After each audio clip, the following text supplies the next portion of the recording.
kehidupan dalam kuburan jauh lebih panjang dibandingkan kehidupan di dunia. Nabi SAW bersabda, "A'maru ummati baina sittina wa sab'in." Bahwa usia umatku itu hanya berkisar 60 sampai 70 tahun saja. Sedikit yang lewat 70 tahun. Kalaupun ada usia yang sampai 100 tahun, itu sedikit sekali. Tapi kebanyakan di bawah 70 tahun, umumnya umat Rasul itu sudah meninggal dunia.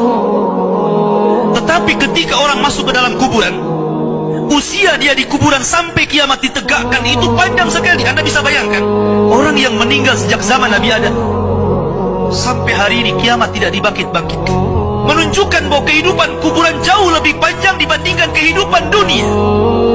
Dari sinilah maka wajar seorang mukmin harus takut dengan kehidupan kuburan.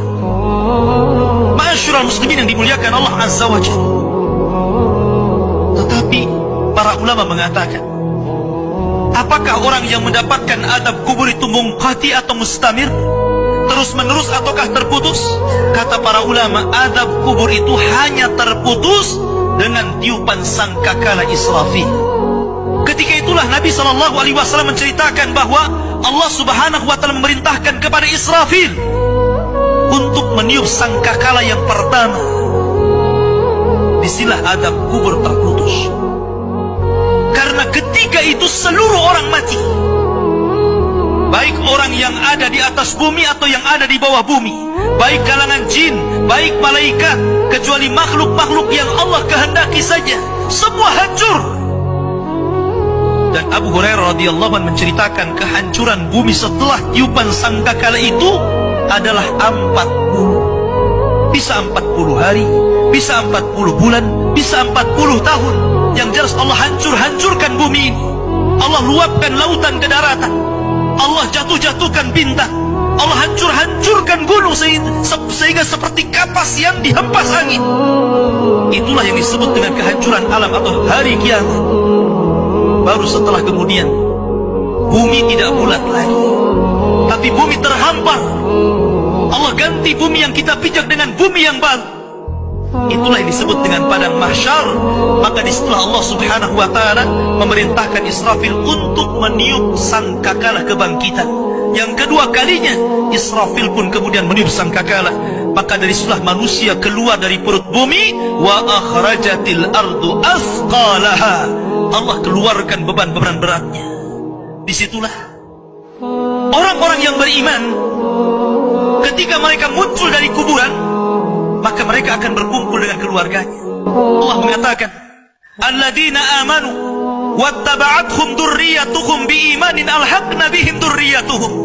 Orang-orang yang beriman, kemudian keimanan diikuti oleh keluarganya, oleh istrinya, oleh suaminya, oleh bapaknya, oleh anak-anaknya, oleh cucu-cucunya. Maka ketika mereka dibangkitkan dari kuburan, mereka langsung berkumpul menjadi satu keluarga. Dan itu sebuah ketenangan. Tapi orang-orang di luar daripada beriman, mereka keluar dari perut bumi seperti dua binatang. Pertama Allah contohkan dengan laron yang berterbangan. Anda bisa melihat laron apabila terbang di atas lampu atau di sekitar lampu. Lihat bagaimana cara terbangnya. Mereka akan saling tubruk dengan kawan-kawannya. Karena pada hari itu anak lari dari orang tuanya, suami lari dari istrinya, orang tua lari dari anaknya. Terkadang mereka bertubruk satu dengan yang lainnya. Yang kedua seperti belalang kal jaradil muntashir.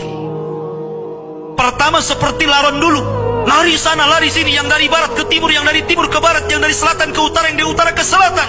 Mereka kacau sehingga mereka mengatakan, ya wailana man ba'atsana min marqadina. Celaka, siapa yang membangunkan aku dari tidurku?